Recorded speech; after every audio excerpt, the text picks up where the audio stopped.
ఇట్లా గ్యాస్ ఉంటుంది ఆగరాదమ్మా మేము కూడా ఎంత దూరం తిన్నాం 5 గంటలు వస్తున్నాయి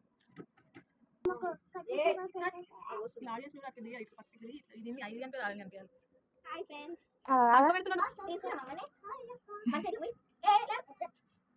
ఈ మంట వస్తుంది ఆ క్యాండిలే కరిపోయింది అవన్నీ ఏం రావు మీ మాటలు అంత కట్ చేసేసి ఆల్మోస్ట్ అది మంట వస్తుంది మంట వచ్చినప్పుడు అలా కావాలి నువ్వు